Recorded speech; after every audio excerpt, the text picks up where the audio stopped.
Well, good morning, everyone, and I hope you've had a happy Thanksgiving. And uh, we have a challenging poem today. I think a really great one, and uh, and I hope that we can sort of unpack it and open it up in our discussion. It's a poem I've thought a lot about over the years. I read it for the first time when I was a sophomore in college, in my great uh, professor Mary Doyle Curran's class, who assigned modern poems in her, in her British literature survey. And she was one of the very few people who thought her students should read poems by contemporary or almost contemporary writers. Um, so let me read a refusal to mourn the death by fire of a child in London. Point out that it was written in 1946, so just after the war, and really, uh, it's a poem about the Blitz. Um, um, a refusal to mourn the death by fire of a child in London.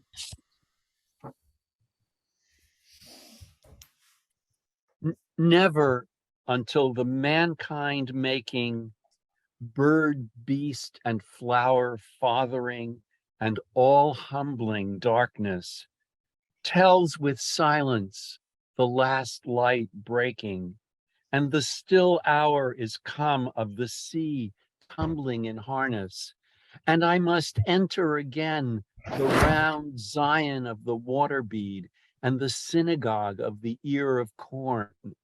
Shall I let pray the shadow of a sound, or sow my salt seed in the least valley of sackcloth to mourn the majesty and burning of the child's death? I shall not murder the mankind of her going with a grave truth, nor blaspheme down the stations of the breath with any further elegy of innocence and youth. Deep with the first dead lies London's daughter, robed in the long friends, the grains beyond age, the dark veins of her mother, secret by the unmourning water of the riding Thames. After the first death, there is no other. Um, I I guess I should say one of the reasons I thought of this poem, though it's a poem that I've known and loved for many decades, um, was, triggered by all um, the pieties after the multiplicity of shootings that we've had to deal with, and all the, well, this isn't the time to talk about it. Let's pray for the victims and all of that. And in a way, I think, there's something of that in this poem, in this refusal to mourn um, a child's death. Um, so so tell me what you think about this this poem and what the challenges were or weren't. And let's what do you think? Yeah. Anyone? Well, it seems to me he is mourning. Yeah, sure. What can you say? What makes you feel that? Well, it seems like protesting too much. I mean, it's all I just don't buy that he's not. I can't say it. But that's what's moving about the poem, isn't it? Yeah. It's what Lincoln does in the Gettysburg Address. Yeah. Well, Yeah. also, he's also working with anger Yeah. in a way that also can be, if you're not reading carefully, can be not seen. I mean, the majesty and burning of the child's death, I shall not murder. He is writing and mourning the murder of a child. That's what it is, and about man's flaws, man's moral flaws that let this happen. I just I read it in college or shortly after the book was published. This was, I don't know if any others have this book, but mine is very, very worn because it was a almost like a symbol of who I was going to be, to walk around campus, you know, like this with my symbolic my symbolic pose of who I wanted to be. I was gonna pull my copy of that off the shelves, but the cover was so fragile that I was afraid to take it off the shelf. There's a way in which for a non-reader of poetry, the lines might seem like nonsense sometimes, you know, and that's part of it too. But, you know, Thomas was so irrepressible as a writer. Yeah. And then the formal beginning is so austere in a way, never until the mankind making bird, beast, and flower. And then he just sort of just really starts to enter. Also very unusual to talk about the synagogue of the ears of corn in the second stanza, but he sort of enters the sort of passion of the poem.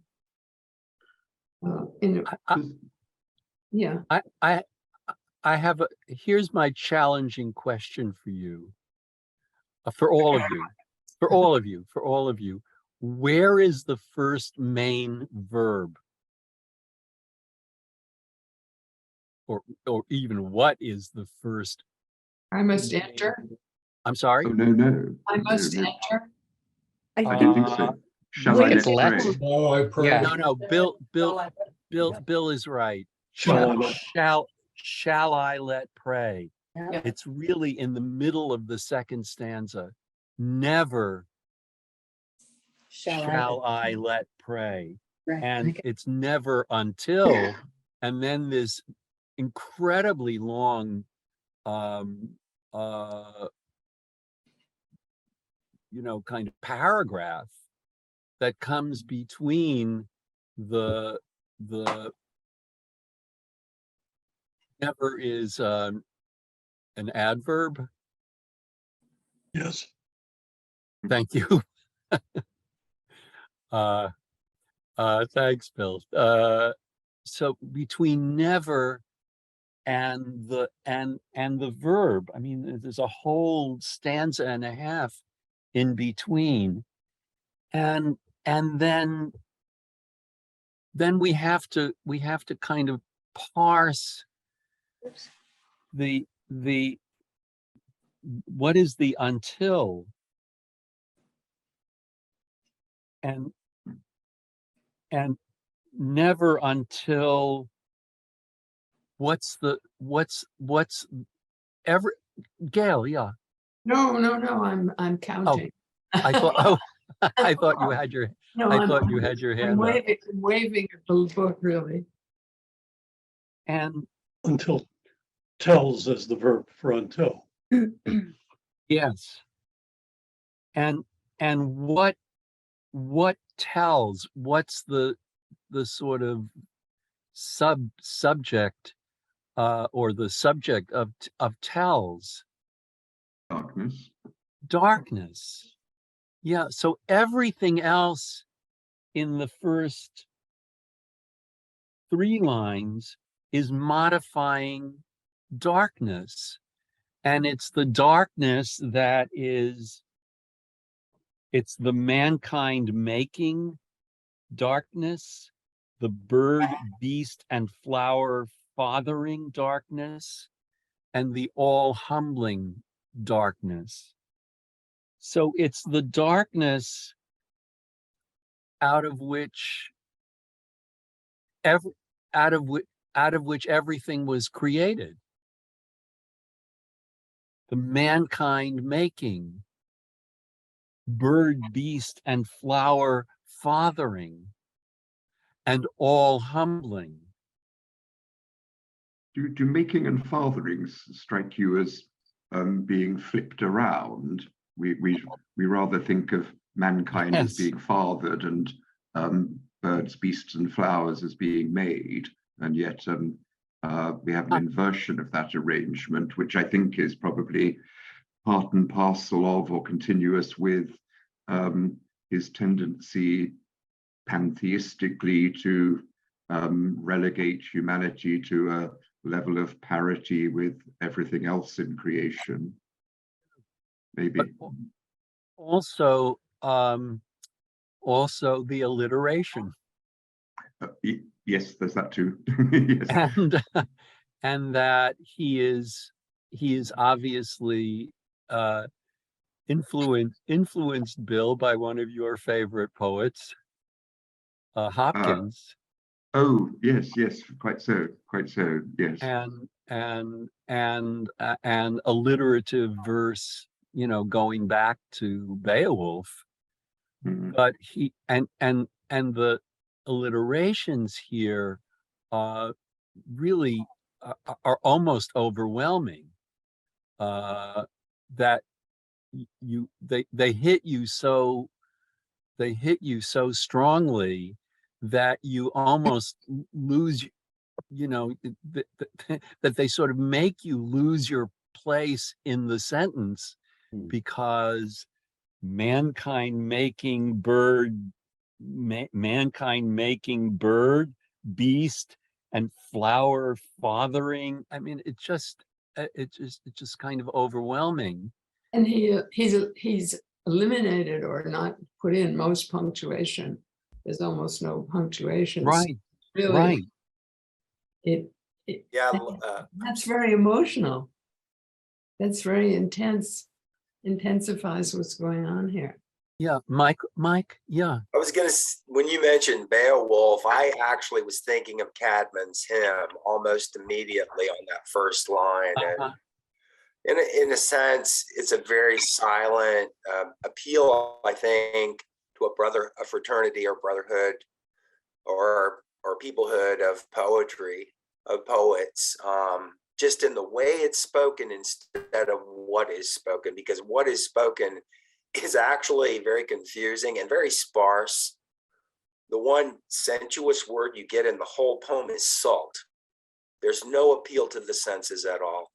And it made me think also of John Donne's A Valediction Forbidding Mourning, and the sublunary lovers, they can't admit the absence of sense and all of that. So, I mean, it's a poem with extraordinary possibilities of resonance, really. That's a great analogy. Which I should have thought of, but I hadn't before.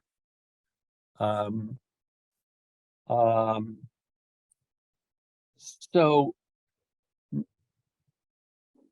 I want to get back to the grammar and the syntax, because I think that really helped me when I was first reading the poem, that I was just totally lost in the words the first time I read the poem, and I couldn't even begin to figure it out until I started, parsing the grammar of the sentences.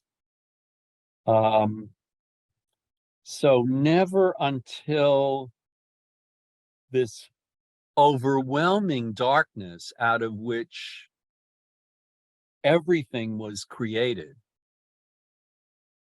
mankind, bird, beast, and flower, and it's an all humbling darkness, tells with silence. So there's a kind of paradox.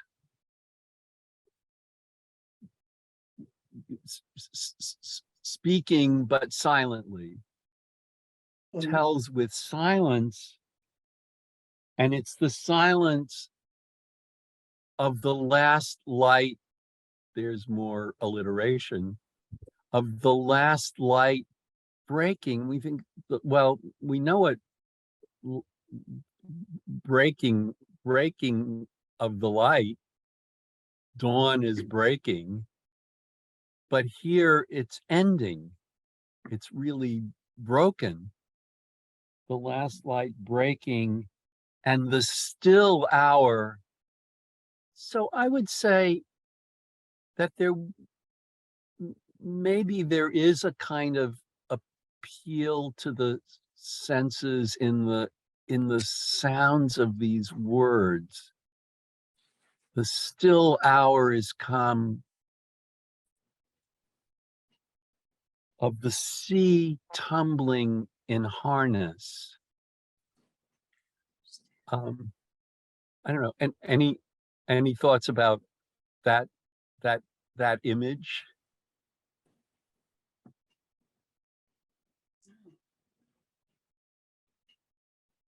Gail, you have a knowing look on your face. He was so in love with sound. He was so in love with the music of words. And there's so much in most of his poems, but in this particularly, where you sort of could question, why does he say that here in this poem? But it's amazing. He has the synagogue and the ear of corn and Zion, and he's just gobbling in the whole world of rage and grief, Yeah. and broken faith, But also, I think there's also, especially the Zion of the water bee, the synagogue of the ear of corn, there's also some kind of community beauty. here, some kind of community, a kind of rejoining of that it's sort of not, I mean, this ending, the world coming to an end, the darkness returning. Oh, that also made me think, Mike, that also makes me think of the ending of Alexander Pope's The Dunciad, and universal darkness buries all. One of the great laugh lines in English poetry. Yeah. But that here everything is coming to an end, but there's a kind of community in that. It's a kind of communal ending. The Zion of the water bead, the synagogue of the ear of corn, everything is coming back to humanity, is coming back to um, um, to a kind of gathering place in nature. Yes. Before civilization. To a kind of pre-civilization, yeah. Catherine, Yeah. did you want to Jim. jump in? Yeah, I was thinking about the paradox of the poem over and over again. It's the silence of the tumbling in harness, Right. and everything is about death, but it's also about life, right? To sow my seed, and so it's the struggle to try to survive or to live, but it's surrounded by the death as well. So, I mean, it's like a refusal to mourn, when the poem is the most powerful statement of mourning that one possibly have, especially with that last line. So, yeah. Catherine? I was struck Hi. hi. Yeah, and nice to hear Mary Doyle Curran's name again, too. I was struck as a sort of non-poetry reader that this has all the makings. I say ha to that. Well, that's not, anyway, thank you. That it has many of the conceits of writing a fancy poem. That is their internal rhymes, their rhymes at the end of things, their rhymes that tie a verse together. And you can say them all because they're very poetic. After the first death, there is no other. And it's exactly what you were saying about the palaver, about all these shootings. There isn't anything to say. And I think Obama finally said, I don't know what to say. I'm supposed to say the same things and it's different. And, and there's nothing else to say. And yet he graces that sentence with all of this big thought and analogies and metaphors and fancy words. And he says, yeah, right. There's nothing to say, which makes that final declarative sentence jump out. Yeah. We will. We will get to that. to that last extraordinary last sentence in the poem. I guess it's the shortest sentence in the poem, also. But I want to say something about where we left off, the synagogue of the ear of corn.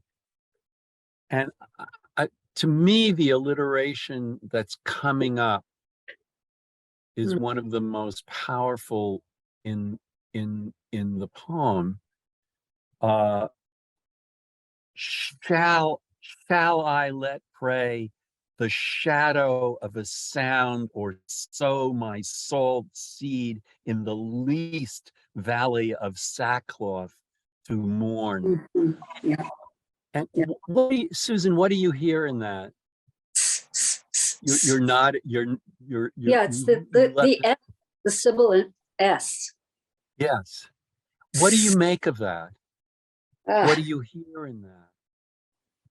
Well, the sound of something. The last breath might be an expiring. The last breath out might be an S sound. Right. Although I think here it's more active than that. Mm-hmm. I think it's rage. Well, I think it's kind of Wendell, hi. The hiss of flame. I'm sorry, say again. The hissing of flame. Well, but that's going out also. Yes. I don't disagree about the breath going out, but I think it's the going out of a kind of hissing rage. Going out under pressure. Yeah. Yes. Hi, David. You got home. I did. I made it. Yeah. The release under pressure really, shall I let pray? Like there's this tremendous buildup of imagery coming in front of this. And it's Yes. passive, but it's under duress. And which is weird because this poem is really positioning mourning as this thing. But going back to one of the first comments, that mourning is this thing that's being positioned as additional to grieving. It's this other activity because he's clearly grieving, but refusing to mourn. So there's this other activity, but it's passive, but it is under this tremendous pressure. There's pressure to mourn. Yeah. Yeah. I'm glad yeah. you introduced the word duress because it puts your finger on something that I have a question about the word must. Where is the force of must? What compels him? I don't understand. And I must enter and the round Zion of the water bead. Yeah. Well, I think it means, well, he's going to die too. Yeah. That this is what happens when we die. That we are part of a kind of universal community in nature. That's where we go back. That's where we end up. And that there isn't any choice. We all have to face this. And I mean, this is his way of, we may not agree about how we end up, but his kind of back to nature and being reabsorbed in the earth itself, in the corn, the water bead, as opposed to the sea tumbling in harness. That he's, yeah, Susan, yeah. Well, I was just going back to when this was written, that it was right after the Blitz. He could not have escaped the mood of the country, just like we can't escape this horrible, all these shootings. I mean, whatever your relationship is to it, you know about it. So maybe the I must is I get caught up in it whether I want to be or not. Right. Exactly. Yeah, exactly.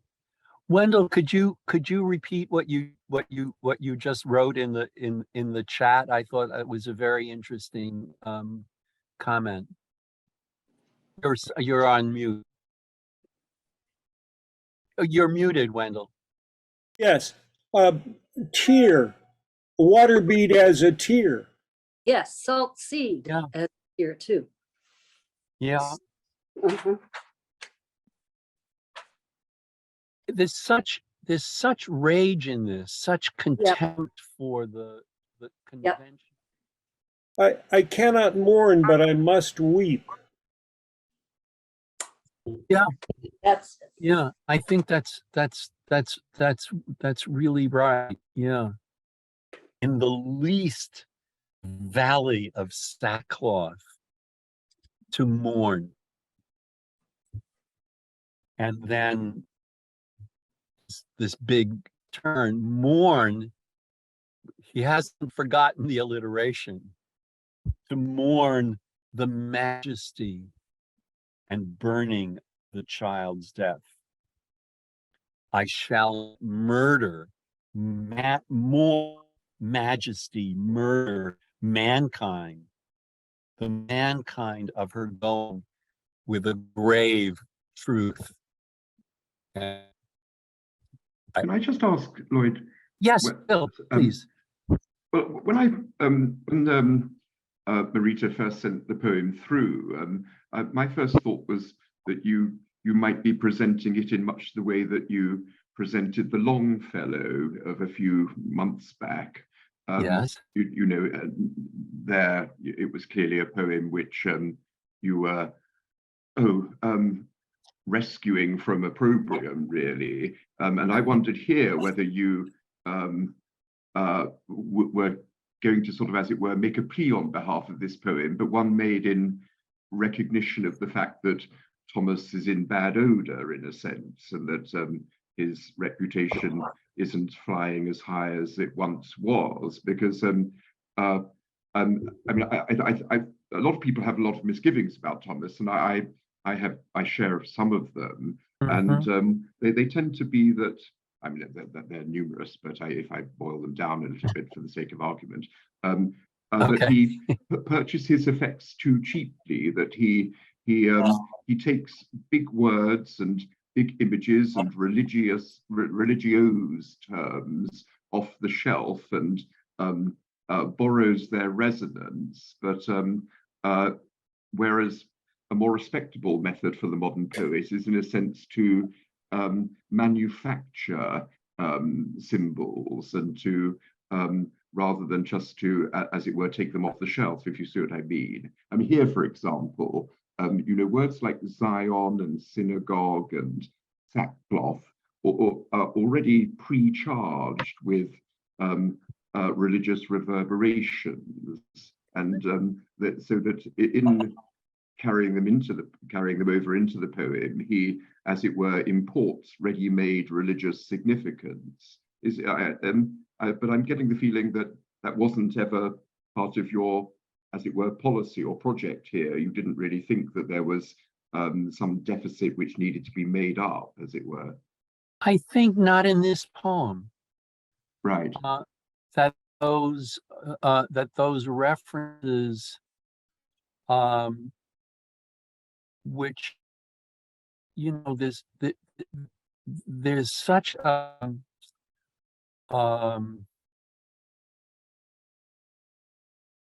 there's so much paradox in this poem, so much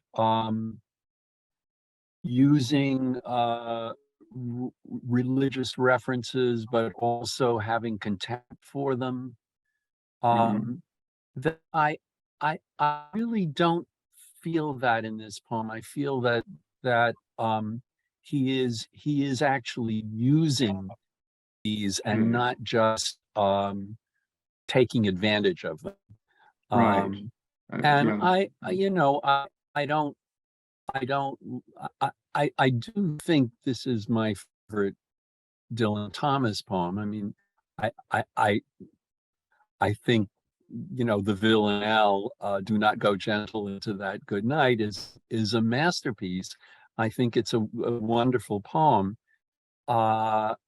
And you know, that's a poem that's almost been hurt by being so popular. And that this poem is sort of not so well known, but I think it's more powerful. And it is really my favorite of his poems. And I do have conflicting feelings about other poems, but not about this one. This one really gets to me, and it gets to me every time I read. It's interesting, Lloyd, that I found how he reverses terms, and actually the Zion of the water bead is really reducing the notion of Zion back to an elemental thing, so that institutions get reversed to, and the synagogue of the ear of corn, same deal. It's not the synagogue's coming back to an ear of corn. In a way, death is reversing everything. After the first death, there is no other. It absolutely zeros. It reverses everything. I was thinking a line in God's grandeur. Hopkins said, "For all that we trod and trod and trod, nature in us is never spent." Or, for all of this, nature is never spent. Well, in our time of climate change, where we are right. nature getting spent, and looking at Earth as or looking at Mars what may have happened to Mars. But well, that's all beside the point. But those things made me think. It's interesting to compare the other Dylan poem because you get this intensity of involvement going into that, into death. Don't go gently into that good night, which is an intensity. And then you get this after the death, you get this, I'm going to say a lot about not saying anything, you know, there's a literary trope, not to mention da da da da. We you know, we say we're not going to say something, but we go on and say it. But it's interesting, the intense, well, there's a great tension of silence in both poems, but it seems like the great protest that he's making in the aftermath of a death and a great sense of death is protesting on the ceremony or the need to write an elegy. You know, I'm not going to do that. It's too noble, you know. So it is interesting to bring up both of the poems that they do. I mean, you know, they both sort of, they spring from the same seam of meaning, one going into and one coming away from a very critical moment. The line in the villanelle, rage against the dying of the light, is really, it's somewhere in the background of this poem, but it's not what he's saying. No, he's almost raging against the breaking of the light. I guess, I don't know. But yeah, there's this stubbornness, and in both poems, there's a stubbornness of refusing the imminent, the original, what brings us origin. Madeline Miller said in Circe, she had one of the gods say, they're trying to figure out what humans are like, and one of the gods says the only thing they share is death. So it's very hard to describe human beings because the only thing they have in common is death. And there again, I mean, the silence is valid.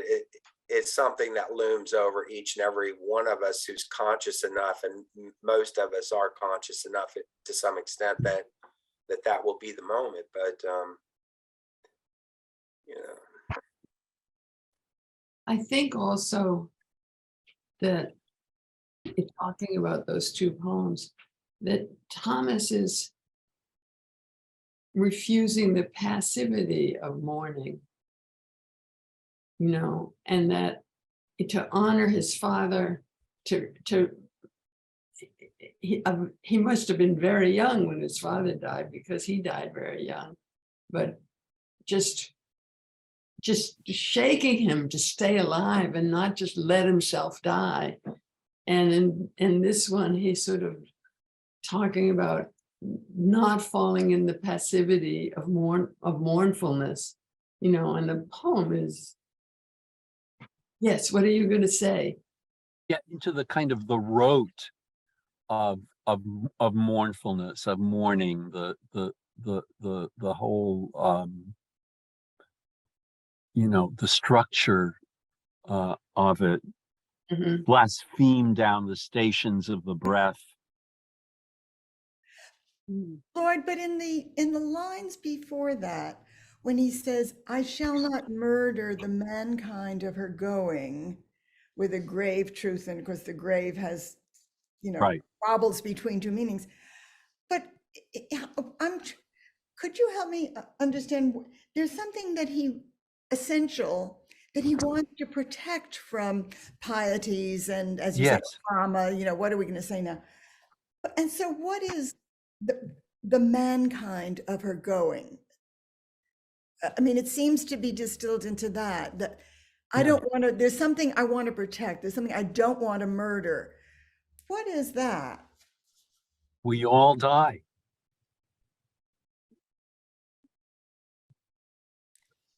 And It is the plight man was born for. I see. yeah. No, exactly. Yeah, I was almost going to do that poem. Oh, Which one? Margaret. No. Margaret, are you good? the mankind. Mary, sure. Hi. Oh, yeah, I was just gonna kind of touch on that too. I mean, the poem is so amazingly, I don't know the word for it. So many inversions and paradoxes and so on. But I was struck by what Catherine was saying, and also wanted to pick up on some of the beginning of the poem. But this idea of protecting. Oh yeah, I remember where I was at. Okay, shall I let prey the shadow of a sound, or sow my salt seed? It seems that he is describing a public action, Yes. a display, an audible, or sowing, reap the benefits maybe of my, the tears, if they're sown. I don't know. So it seems to me like a very subtle, almost as if there are two, maybe it is the difference between mourning, public mourning, and a private grieving. Grief. Yeah. But it seems to me that through the beginning of the poem, there's a sense where, maybe all of this is already happening. Maybe, the shadow, the mankind making, the darkness, maybe he is entering. I mean, there's physical death, right? And I must enter again the round, and so on, the Zion and the synagogue. But there's also a mental state, and he seems to be already there. So I almost see a kind of paradox, never until all of these things happen will I, but they are happening kind of in his mind, it seems. But I love that protective gesture, and I thought protective is a wonderful word to bring up. I think that was Catherine's or Lloyd's. Anyway. Wasn't mine. Oh, okay. I wish it were. Thank you. And I shall not murder the mankind of her going. I think for me, that's where it really, there's a huge punch in that line. And he starts to more explicitly describe the kind of hypocritical or maybe posturing of mourning, public mourning. I don't know. It's very exciting. There's a lot to think about. Yeah, there's a lot to think about. Yeah, I mean, there's the combination of grief and rage is just seems very powerful and very moving, and moving towards this last stanza where suddenly there's some kind of he's reaching some kind of, I don't know, what would you kind of peace, or how would you describe this? Deep with the first dead. I mean, the alliteration is changing. Sorry, Lloyd. I almost Michael. lost what I was going to say, but he's justifying a denial of inspiration, which is a terrible thing for a poet in a way. Is the prompt to mourn is there, and essentially he's going to make a poem by saying why he's not going to make a poem, why he's not going to make an elegy, which is in itself paradoxical and very powerful in itself. It's funny to note the instrument of murder with a grave truth, and the double meaning of grave, a truth for the dead and something that is terribly true. And he's not going to finalize the remembrance of this child's death by coming up with something, he's not going to roll an overwhelming question at the universe or whatever. But the force and the feeling of the poem is his denial of doing it. And that in itself is a poem, which is a sort of voila magic trick of the poet. So I'm suddenly seeing hands up. Bill and Jonathan? I think David is up first. I Oh, think David. okay. All should right, go David, first. sure. Thank you. I was thinking about that phrase too, and murder with a grave truth, but also her going with a grave truth. Like the syntax is ambiguous, and that dovetailing, the way that she dies in this pitiless way, and also that he, in, like, you can refuse to mourn, you can grieve and refuse to mourn, but you can't do that in a poem without mourning. And so in the same way that this grave truth drags together her death and his murder, like this poem is dragging him into the morning. It mourns kicking and screaming. Yes. Yeah. Everything's just sort of getting funneled into the dark. I just you're talking about this the paradoxical nature of so much of the poem, and I just wanted to mention, Bill, I will get to you in a second, but there is a recording of Dylan Thomas reading this poem, and he reads the opening lines in a way that kind of contradicts what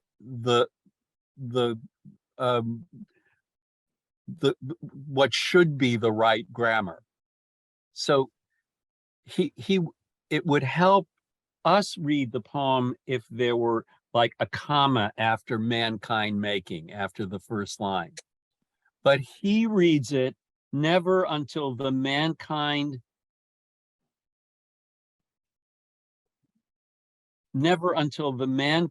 making bird, beast, and flower. So he doesn't pause there. And it doesn't quite make sense. But he doesn't want that comma there. He doesn't want you to stop. So he kind of wants you to be confused. And he wants the syntax to be confusing in some way, having the sound kind of take over. Anyway, Bill or John, what were you gonna say? Bill, but maybe a little pedantically to comment that there is a rhetorical term for this poem. It's apophasis. I'm not talking. I'll tell you what I'm not going to talk about. I'll talk at length about what I'm not going to talk about. It's a perfectly classical model. Lincoln, in some ways, does use it in the Gettysburg Address. Nothing we say can consecrate this place the way the dead have already done. So the paradoxes are inherent in the rhetorical device that he sets up. Thank you. I couldn't think of the term. There are three, actually. That's one of them. They're all the same. Paralipsis and preteridio are the other two. Oh, I only know the first one. They all mean Susan, the same thing. Your hand was up. Yes. Am I next?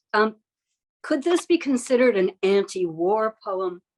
Because I think this is about a different kind. This is not normal death that we're talking about, and normal mourning, and getting back to the anger.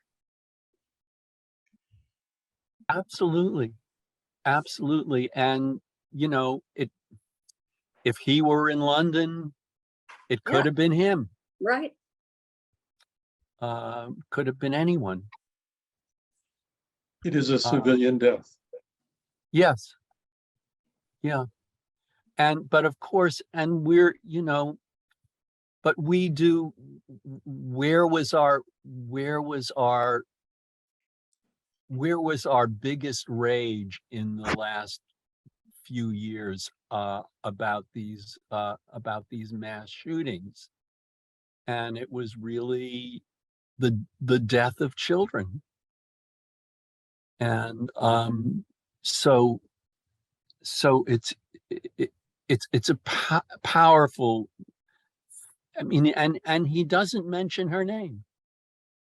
We don't know which young girl it was that he was, you know, that triggered this poem.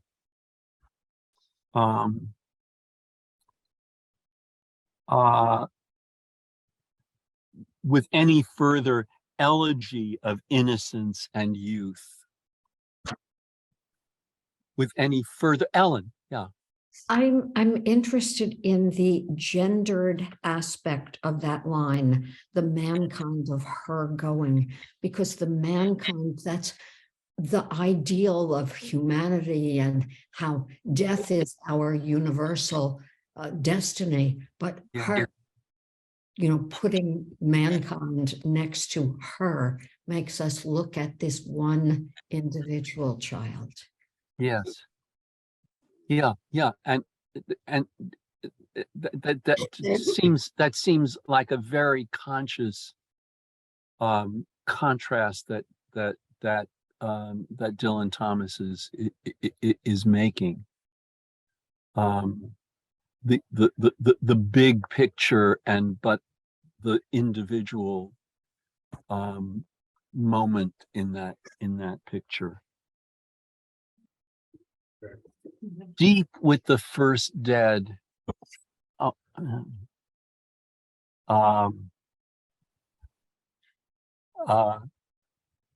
I have a hard time reading the chats. I wish you would just just say them out loud. Well, so Wendell. Yeah, I think there's also a rejection of religious formality in the blaspheme down the stations of her breath, the echo of the stations of the cross. Let's stop it. The stations of the breath, not her breath. Right. But yes, absolutely. No, that sure, using these kind of official religious terminology and just kind of inverting it. Hi Susan, hi Yehudi. You're back.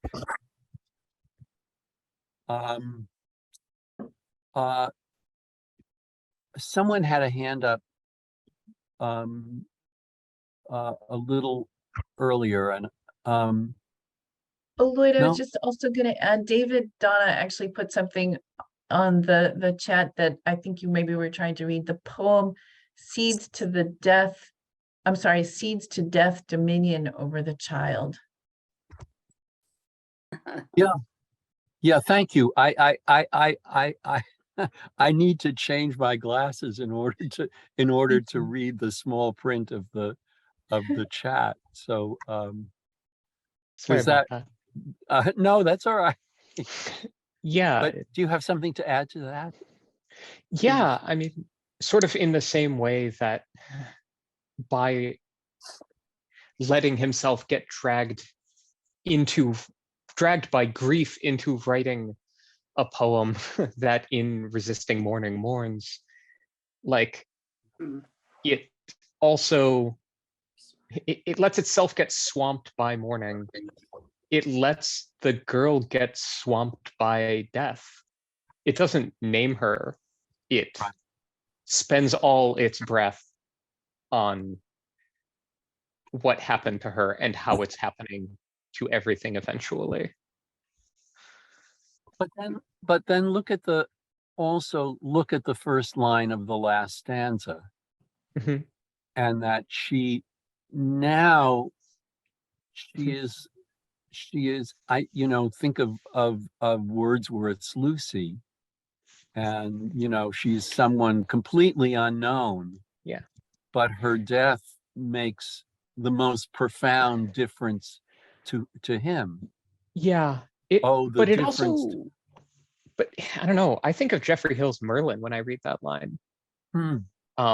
Arthur, Elaine, Mordred, they're all gone, and then by the long barrows of Logres, they are made one. It is, yeah, she takes on the fullest dignity that death affords. Yes. But at no point does that include a name. It is a dignity without identity.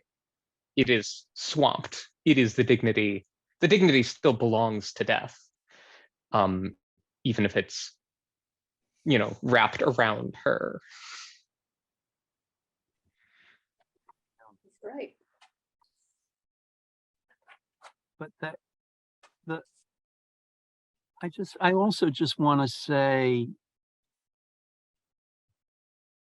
that the nature of the tone of the technical devices in the poem change in that last stanza. It's after all this hissing and teeth grinding that comes earlier, that this deep with the first dead lies London's daughter, robed in the long friends. The long friends feels, there's some kind of consolation here, some element of consolation that's added to the rage that came before. I don't think it denies it, but that there's something is changing in him.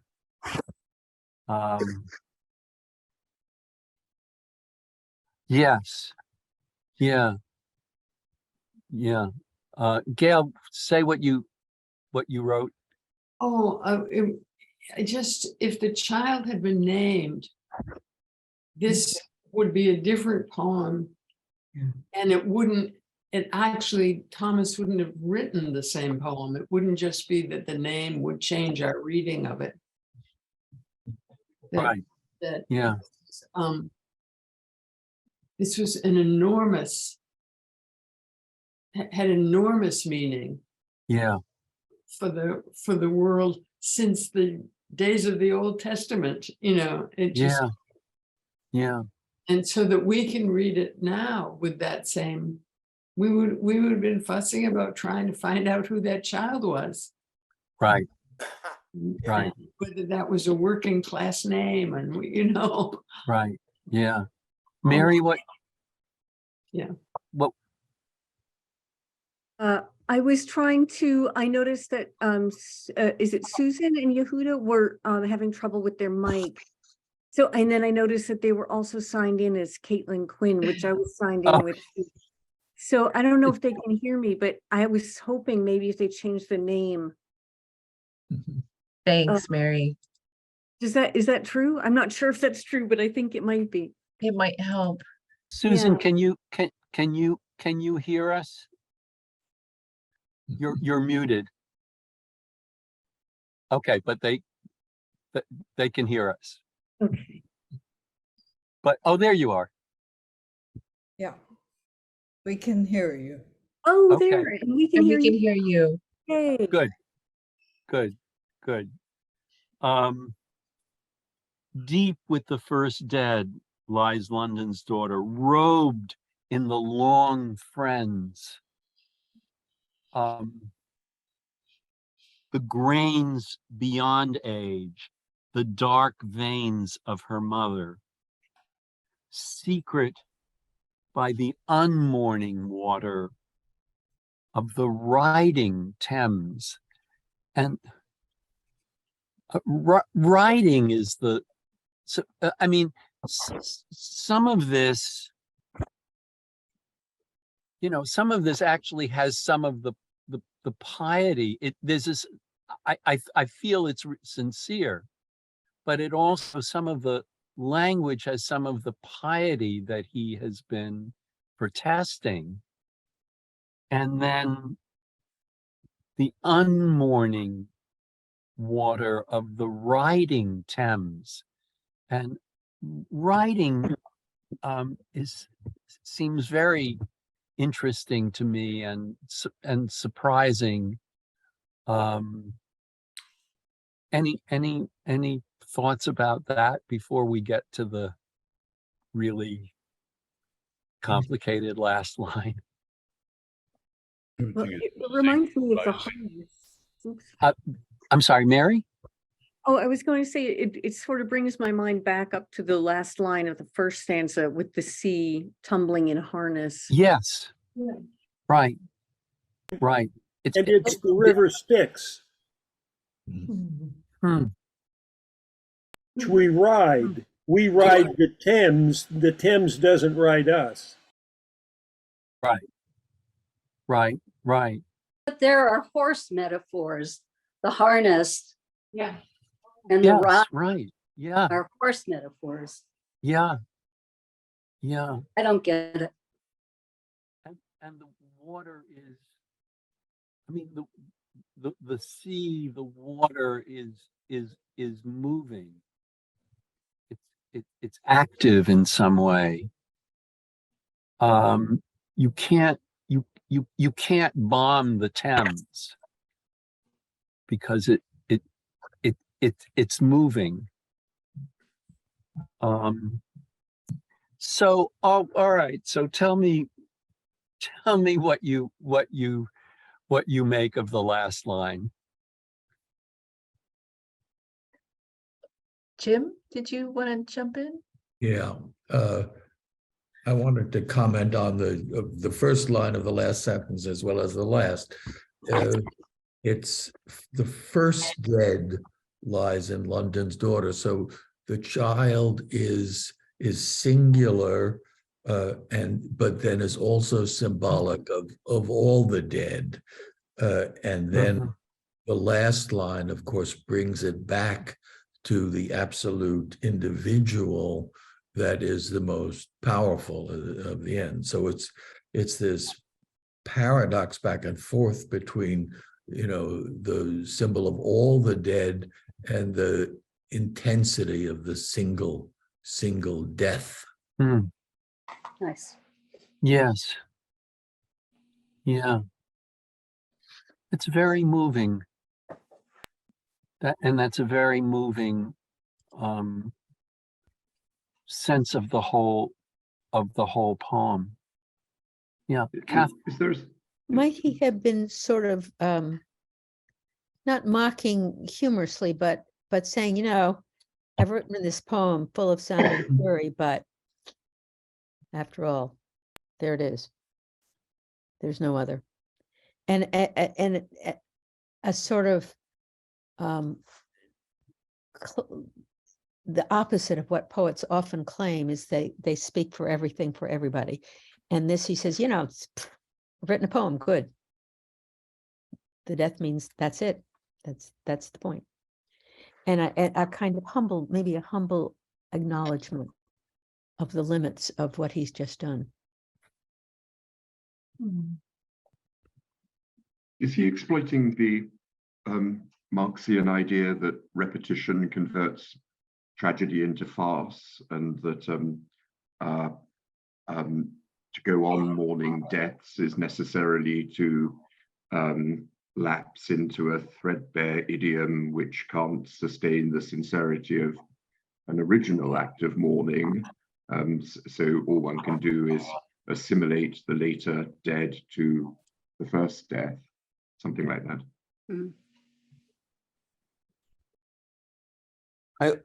I thought Lloyd also, maybe he's trying to be biblical, that we once existed in a state where death was going to be spared us until we were so bent by our humanness, we killed, And now we live in a world where there's going to be death. Once we've allowed death into our universe, then we just have to accept that we are part of this endless transformation. You know, a type of original sin. Humans have failed, and this girl's failure is that as well. She's sucked into that that darkness that we unleashed by our failure.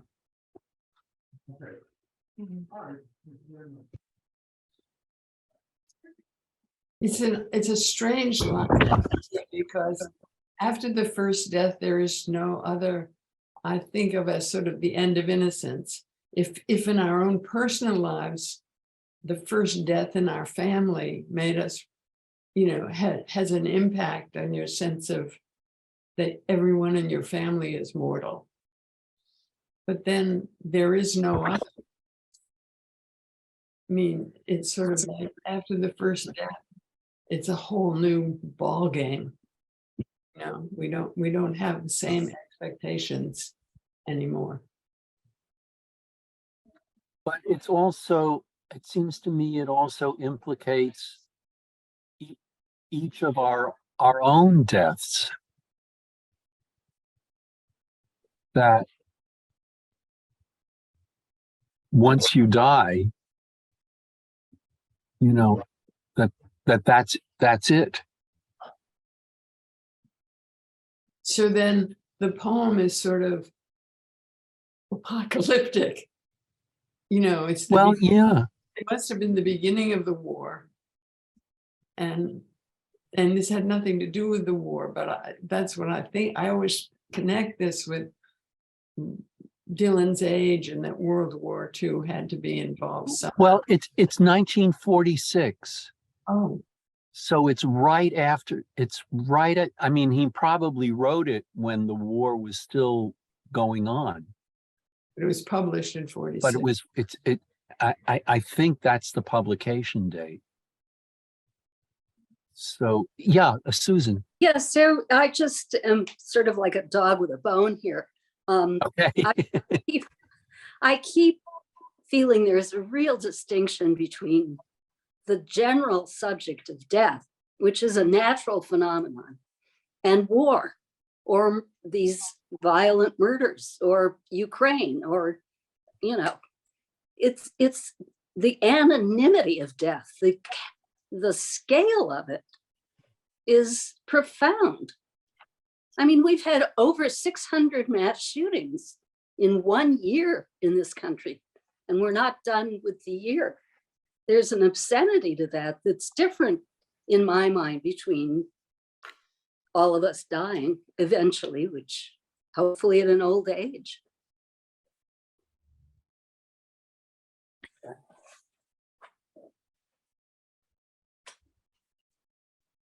Stop. I know. Catherine? Did Dylan stay a Catholic, or did he become a not Catholic? Because that last line could go either way. It has been interpreted so. That it's supposed to go both ways. Well, or yes, or that it's one or the other. Surely he must have decided that was his job. Bill, were you going to say something? To Susan's, yeah, death is inevitable, but this one was unnecessary. Exactly. Big difference. Right. We need to think about that difference. That's what the poem is demanding that we consider. Yes, and right at the beginning, I mean, I thought the title of the poem is A Raised Fist, you know, a refusal to, and it sets up, it engages us in a conflict between what's going to be his assertion and, you know, what is customary. And it's a death, and it's by fire, and it's a child. And yet, but then he turns that over in the second line, bird, beast, and flower. Well, that has connotations of, you know, Tithonus and Margaret, are you grieving? You know, of death comes to us all in the natural order of things, which, as you're just pointed out, this is not. And but after the first death, there is no other. I've always understood, I mean, now I see that it's related to the first dead, you know, sort of, let's say, corpses under the ruins in the Blitz. But also, I've always understood it to mean in the life of an individual, after the impact of the first death on you, whoever's that is, there's no other. In that, well, when you mentioned shootings, mass shootings, I remember Columbine, and you know, you couldn't get your mind around it. What? A shooting in a school? And now it's a category, and we're into three digits just in this year alone. So that's another meaning of after the first death. There is no other. Catherine? I didn't say it clearly. One might say, if one were a vibrant practicing Christian, after the death of Christ, everyone gets to live forever. Well, the poem has been interpreted in that way. Right. People have interpreted the poem that way. But you could also say the opposite. Yes. After the first death, you just die. Yeah. Everybody does. I mean, it can go either way, but it's and the fact that other rhymes with mother seems to me to be trying to get back to the poem. Yeah, I'm glad you mentioned the rhymes. There, the poem does rhyme. ABC, ABC, ABC. ABC. Yeah. Hard to do in English. It is. It is, and it's a very tricky format that he has chosen to do, and it's all this interlocking stuff that kind of forces you to wrestle with. He's not really making it easy for us. On the other hand, every moment something seems to kind of explode. That as I said before, as I've always taken the last line, that the consolation of the last line is that after your death or my death, we don't have to, there is no other. We don't have to contend with this anymore. We're out of the picture. We're in some way rescued from everything that we have to live through when we're alive. You say you've always, did you think that when you were a sophomore and you read this poem for the first time? Not the first time. No, not the first time, but you know, reading it for the 50th time in that course, coming to that conclusion, because the religious conclusion, the Christian conclusion, really didn't satisfy me and didn't feel like a resolution to this poem. And that what moves me so much at the end is that there is an attempt to be a consolation, but the consolation is really, it's all over for each of us. And that's a very ambiguous consolation. But I find it very moving. And I find that view of the poem more moving than the than the Christian interpretation of that. But I mean, I'm not saying it's that's not a legitimate interpretation, but it doesn't do very much for me. No, Catherine. but it offers that as a possible outlook for those for whom that's a comfort, a consolation. Yes, It sure. reminds people that there is that if you buy into that particular belief scheme. Yeah, no, I think that's right. Mary? Oh, I find myself kind of mesmerized. Oh, that line, deep with the first dead lies London's daughter, and the incredible sounds of this final stanza. Yeah. Also, I'm interested in what deep with does. Like, there's such simple words, and yet they do conflate the deaths in a way. This new death is the first death, even though I think it plays into the paradoxical nature of the poem. After the first death, there is no other, yet deep with the first death. I think it was Deep with the first dead. I mean, I'm sorry, deep With the first death. So, which could also mean, and I think that's an interesting, that because we talk about, we don't talk about the dead as people in our family. Right. But we talk about the dead as war dead.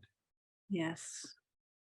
So it feels like it's certainly a very deliberate choice of words, and also open to interpretation, but it's also a war poem. So which is even in the title. So it's part, at least some element of that line has to do with, well, she wasn't the only one who was killed in these bombings, and but that there is a community of the dead that she is now part of. But I think it's a struggle against the commonplace that we all die, because this, as you say, a war poem, and she didn't need to die. Her death is pointless, and it deep with the first dead. She's buried in the rubble of what's happened, and so.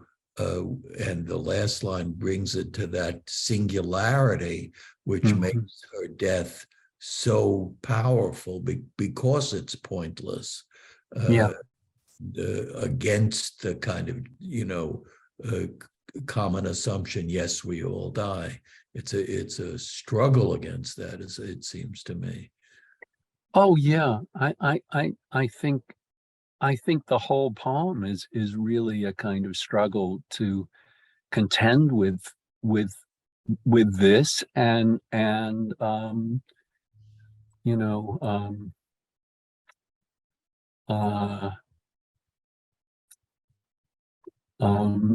we all contend with it in some way, and if there's a war going on, we have to contend with that.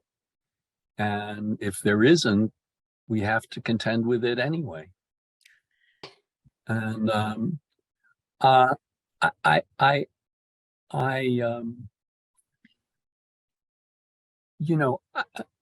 I also want to say that there isn't a single answer. There isn't one correct interpretation of that last line, and or the whole poem. that's, I mean, for me, it's one of the things that I love talking about, and especially with you guys, because you know, you're all right, and that's one of the things that poetry does, and that it's so interesting and moving to hear each of your responses and your questions and your answers.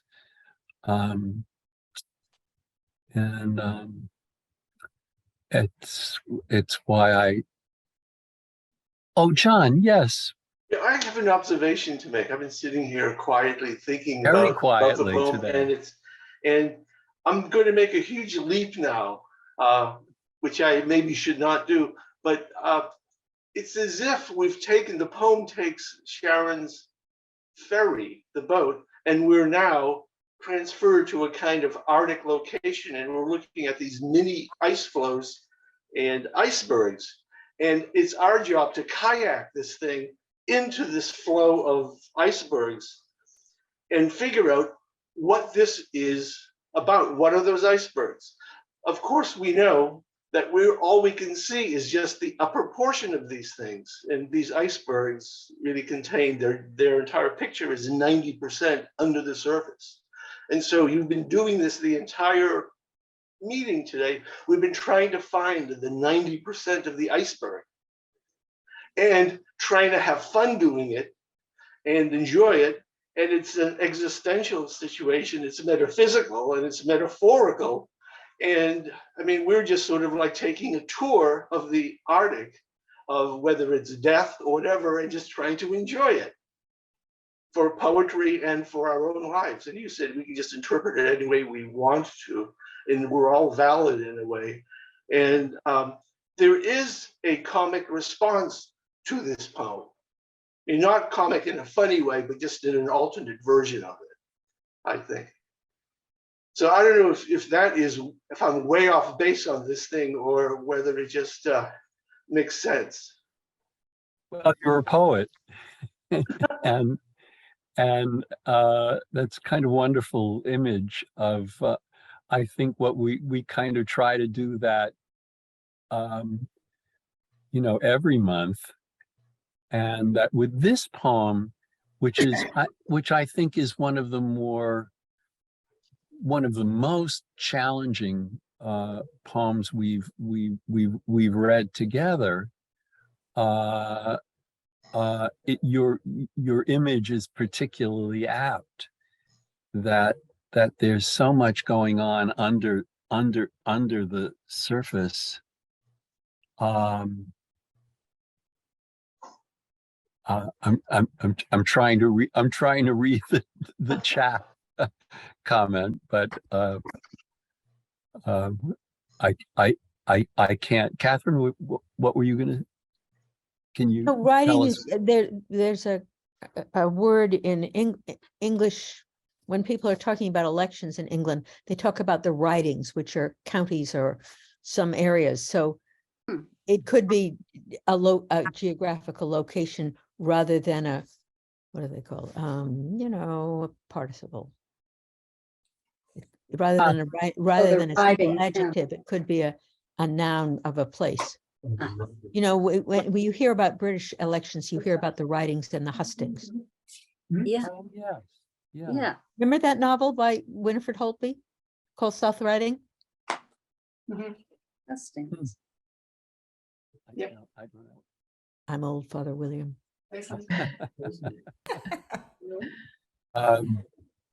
Speak. Hello? Hello, Susan. Yeah, hi. Yes. I sent a message to Catherine by mistake. And every time I read a line, these lines sort of kick up the dust of biblical references that are, which he kind of flips. And I don't know, like the sower went out to sow his seed. They who Yeah. sow in tears shall reap in joy. Blessed are the dead that die in the Lord. You know, he's sort of flipping all these. The first fruits of them that sleep by the waters of Babylon. It goes on and Wow. on. Yeah. Yeah. That read these lines and immediately, you know, the other part of the iceberg comes up, but he's perverting them all or flipping them or challenging them all. Yeah. I think that's very helpful. That's really useful to recognize those references.